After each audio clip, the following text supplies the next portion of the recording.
Hello! Aujourd'hui, on se retrouve pour parler de make-up puisque je vais vous faire mon Make-up Awards 2023. C'est-à-dire que je vais vous donner mes favoris de l'année par catégorie. Donc ce sont des produits qui ont été testés, approuvés et que je vous recommande à 100%. J'ai classé tout ça par catégorie. Donc si ça vous intéresse, on va faire ça tout de suite. Mais surtout, n'hésitez pas de me laisser un commentaire avec vos propres favoris. Et n'oubliez pas de me follow aussi, comme ça vous pourrez voir mes prochaines vidéos.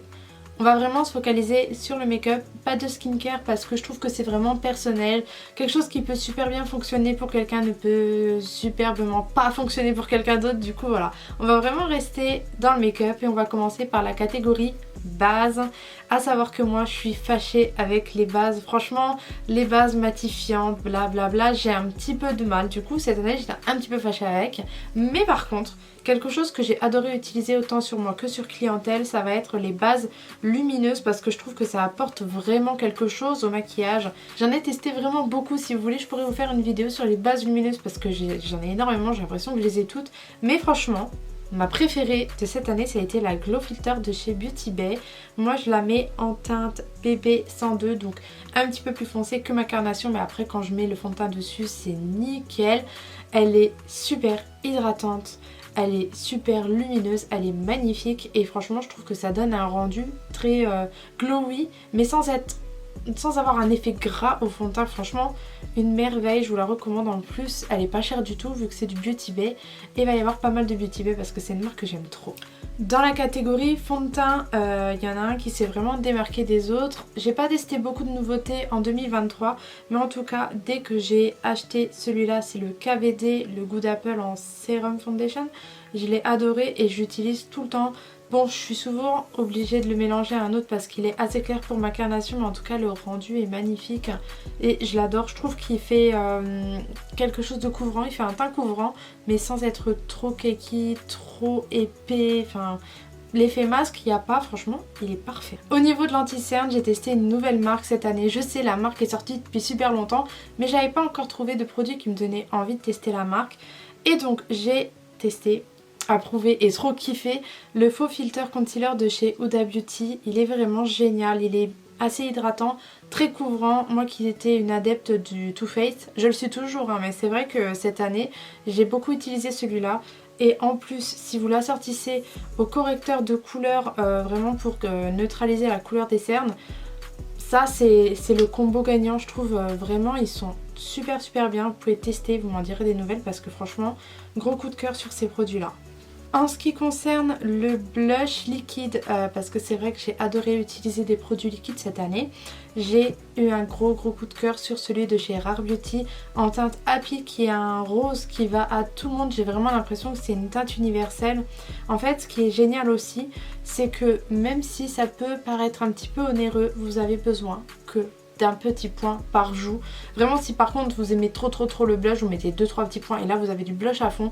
Il s'estompe super bien, il a un super beau rendu, ça tient très bien. Je crois qu'ils existent en petit format ou alors il y a des petits coffrets pour tester, mais franchement en plus le packaging est vraiment trop beau, je l'aime beaucoup. Au niveau de la poudre, j'ai fait deux catégories, donc il y aura la poudre libre et encore une fois j'ai pris la Huda Beauty, à savoir que moi franchement j'ai testé toutes les poudres du monde. Je sais pas, j'ai une passion poudre, je les ai vraiment toutes celles qu'on connaît, Laura Mercier, Fenty, Make Up, je les ai toutes testées. Et celle qui ressort, c'est celle-ci de chez Huda Beauty. Donc j'ai testé deux teintes. Mais là j'ai la Sugar Cookie qui est la teinte translucide en fait, qui est transparente. Du moins pour moi ça me va nickel. Et elle est vraiment super bien parce qu'elle n'est pas hyper asséchante. Elle sent bon et franchement il y en a beaucoup dedans. Je l'ai payé je crois 40 €. Mais il y en a quand même beaucoup dedans. Et elle est vraiment super bien, elle matifie super bien. Et associée à l'anti-cerne que je vous ai montré juste avant, c'est Pépite. Ensuite, au niveau de la poudre libre, la Airbrush Flawless de chez Charlotte Tilbury, moi je l'ai en teinte fer parce que c'est essentiellement pour mes zones de lumière, donc le dessous d'œil, la zone médiane, etc. Et franchement, vous allez voir que je l'aime vraiment beaucoup. Mais regardez comment je l'ai creusé et je vous jure que je vais pas laisser comme ça, je vous jure que je vais racler les bords. Mais c'est vrai qu'au prix de la poudre, ça fait trop mal au cœur de racheter. Même s'il existe les petits formats voyage, mais celle-là je l'aime tellement qu'il me faut le full size. Pour le bronzer, j'ai deux produits à vous montrer. Tout d'abord le bronzer de chez Beauty Bay. Parfait, c'est le deuxième que je rachète, donc moi j'utilise la teinte caramel pour moi qui est une peau médium on va dire. Il est vraiment parfait, il s'estompe super bien, pas cher, vraiment je trouve aucun défaut. Et il y a un autre produit que j'ai adoré utiliser cette année, vous allez voir, c'est un quatuor en fait, c'est de la marque Pixi. C'est la nuance Quartet Honey Nectar, le bronzer à l'intérieur, franchement je l'ai grave utilisé. J'ai beaucoup utilisé aussi l'highlighter qui est un peu rose gold et le blush qui est rosé. Franchement j'ai trop aimé. Et les palettes là sont vraiment bien, le bronzer la teinte elle est trop bien, nickel. Au niveau des blushs poudre, j'ai testé cette année les Cloud Crush de chez Too Faced. Je voulais une teinte à tout prix, c'était la teinte Candy Cloud, donc c'était la rose comme ça. Mais écoutez, j'ai vraiment eu un énorme coup de cœur pour la teinte orangée qui est la Tequila Sunset et qui est vraiment magnifique, qui est comme ça. J'ai vraiment eu un gros coup de cœur sur cette teinte là, alors que de base c'était pas celle que je voulais, mais magnifique. Et l'odeur, franchement ça sent tellement bon, même quand j'utilise sur clientèle on me dit ça sent trop bon, c'est quoi? Bah c'est Too Faced hein. Franchement à chaque fois au niveau des odeurs ils sont pépites. Alors au niveau de l'highlighter, j'ai deux produits à vous montrer avec des budgets totalement différents. Donc on va commencer avec le Wet n Wild, c'est le Mega Glow. Et la teinte que j'adore c'est la Blossom Glow et c'est celle que je porte là en fait, qui est... En fait c'est assez subtil, c'est pas le gros highlighter qu'on va voir à 15 km. Là c'est vraiment un highlighter qui va bien se fondre je trouve avec le teint. Donc ça franchement pépite, vous les trouvez dans les Auchan, vous les trouvez sur... les sites comme Maki Beauty etc. Et le prix il est dérisoire pour la qualité que c'est. Et ensuite la deuxième c'est une petite palette, c'est celle de chez Dior et c'est la Rose Gold. Donc en fait dedans il va y avoir vraiment des highlighters plus dans les tons rosés, il y a un petit champagne, enfin elle est vraiment sublime pour faire des petits blushs. Vous savez, des blush lighters, vraiment avec toute la joue bien lumineuse. Et ben cette palette là elle est parfaite. J'utilise aussi beaucoup en tant que fard à paupières et je vous jure que c'est super joli. Bon après là je suis dégoûtée, je sais pas ce qui s'est passé, j'ai dû mettre mon gros doigt dedans mais elle est vraiment bien. Mais c'est vrai que c'est un budget. Voilà. Ben après c'est Dior.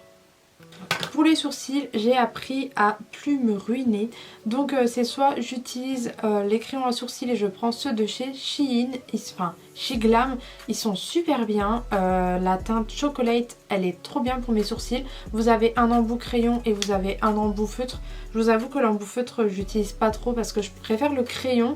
Mais vraiment ils sont super bien. J'avais pas d'autres produits à mettre parce que pour moi voilà, un crayon à sourcils c'est pas un produit de ouf. Maintenant on passe aux palettes. Je me suis permise de vous montrer 3 palettes parce que voilà, bon les palettes on peut pas se limiter à une palette, il y en a des différentes, enfin bref. La première que j'ai à vous montrer est très colorée. Il s'agit de la Carnival Interstellar de Be Perfect X Stacey Marie Mua. Moi à savoir que je suis fan de toutes leurs palettes, mais franchement celle-là c'est une petite beauté. Regardez-moi ça, les couleurs qu'il y a dedans.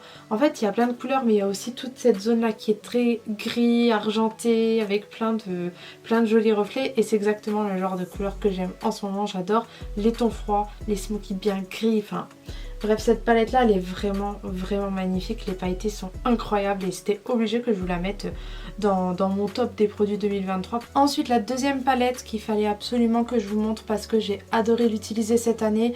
Là c'est un petit peu la maquilleuse en moi qui vous parle puisque je l'ai prise essentiellement pour mon kit professionnel. Il s'agit de la palette Master Matte de chez Makeup by Mario, qui est pas si grande que ça. Regardez, franchement j'avais été étonnée de la taille, je la pensais beaucoup plus grande, mais franchement il n'y a pas besoin qu'elle soit plus grande puisque dedans il y a tous les fards qui sont utiles je trouve en prestation. C'est très rare qu'on me demande des tons différents de ceux-là, c'est ce que j'utilise le plus souvent. Et regardez, il y a un blanc que j'ai bien creusé, il y a un noir, il y a plein de marrons, il y a des marrons chauds, des marrons froids, c'est que des mats hein, mais je trouve que ça vous l'associez à des petits fards individuels irisés et c'est parfait.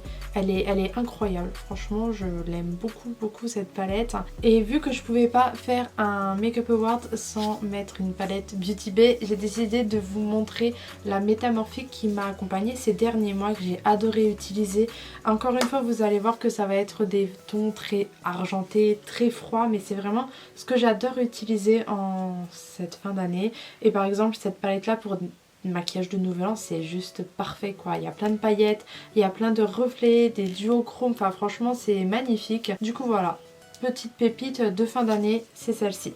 Au niveau du liner, j'ai sélectionné celui de chez Catrice qui est vraiment super bien et pas cher du tout. C'est le Calligraphe Pro Matte Liner Waterproof qui est vraiment super bien. J'utilisais quand même celui de NYX depuis super longtemps, mais en fait il me bavait. Il allait dans les petits plis, les tout petits plis de ma paupière et ça bavait et du coup ça allait plus. Et celui de chez KVD, voilà on le connaît, mais ma petite révélation de cette année ça a été celui-là. Je l'avais acheté en Allemagne mais vous le trouvez pas partout, il y a la marque Catrice et franchement je l'ai adoré.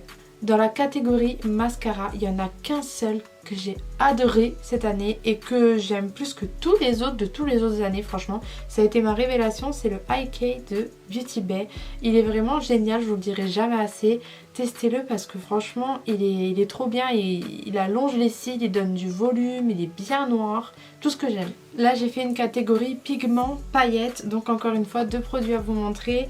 Les premiers que j'ai adoré ce sont les pigments de chez AMS Beauty. Donc j'ai utilisé ce pigment là, c'est le Bridal pour ma vidéo Cinnamon Makeup. Mais il y a aussi le Diamond que j'adore. Ils sont vraiment géniaux. Et ensuite, l'autre produit que j'ai à vous montrer, je pourrais pas vous montrer grand chose parce que le mien est éclaté. Il a pris cher pendant les déplacements. La poudre, elle a dû cogner et il s'est cassé. Mais je continue de l'utiliser. C'est l'highlighter How Many Carats de chez Fenty Beauty. Et ça, franchement, c'est un must have. Les paillettes sont tellement belles. J'utilise pas du tout un highlighter. Enfin, je peux l'utiliser mais vraiment au doigt. Mais regardez, le mien il a cassé. Mais franchement ça sur les paupières ou ici sur le décolleté. Au niveau crayon pour les yeux, j'ai adoré le Black Core de chez Linda Alberg, enfin LH Cosmetics. Franchement, il est super bien, autant pour mettre en muqueuse que pour mettre sur les yeux, estomper et faire un smoky par exemple. Franchement, j'ai adoré et si je me souviens bien, ces crayons-là sont autant pour les yeux que pour les lèvres. Donc vous pouvez faire comme vous voulez, c'est formulé pour. Il y avait d'autres couleurs que j'ai testées et ils sont vraiment géniales. Moi, j'ai pris sur le site de Beauty Bay. Au niveau des crayons à lèvres, j'ai même pas besoin de le dire, je pense j'ai sélectionné les crayons de chez Morphe. Je vous en ai montré plein dans ma dernière vidéo, donc n'hésitez pas à les voir parce que franchement ils sont super bien. Au niveau des rouges à lèvres, ma révélation de cette année ça a été les Super Stay Vinyl Ink de chez Maybelline. Donc j'ai les 3 teintes là et d'ailleurs je porte la Cheeky sur les lèvres et sont vraiment super bien, ça tient trop bien. Ça garde un effet un petit peu laqué gloss mais ça n'a pas de transfert. Du coup franchement je vous les recommande à 100% parce qu'ils sont vraiment super bien et je pense que je vais racheter d'autres teintes parce que les couleurs sont trop jolies en plus. Au niveau des gloss cette année j'ai adoré utiliser les 3D Hydra Gloss de chez Kiko. Ça m'a vraiment réconciliée avec la marque. Je trouve qu'ils ont vraiment su se réinventer. En plus ils ont sorti des nouvelles teintes. C'est vrai que j'avais acheté ce gloss là il y a des années en arrière et j'ai retesté cette année et ils sont vraiment super bien. Ils collent pas trop, ils ont un trop beau rendu et les pailletés sont magnifiques. Et du coup la dernière catégorie make-up ça va être ma préférée. Il s'agit du spray fixateur et franchement si vous regardez mes vidéos Insta ou que même mes anciennes vidéos YouTube, vous saurez que c'est le Airbrush Flawless de chez Charlotte Tilbury. Je pense que c'est la 7e bouteille que je rachète et j'ai pas trouvé mieux ce spray et c'est une merveille. Franchement c'est vrai qu'il est quand même assez onéreux mais il existe en format voyage si vous voulez le tester avant d'acheter le full size. Mais ça franchement je vous le recommande à 100%, c'est un des seuls produits qui vaut son gros prix. Et voilà, la vidéo est terminée. Je vous ai montré mes favoris de cette année et pourquoi pas vous faire une petite vidéo où je les utilise. En tout cas, j'attends vos commentaires et j'espère que vous allez me dire quels ont été vos produits préférés de 2023. Et là, je vais vous faire la blague super pourrie. Mais on se retrouve l'année prochaine pour une nouvelle vidéo. Je vous fais plein de gros bisous.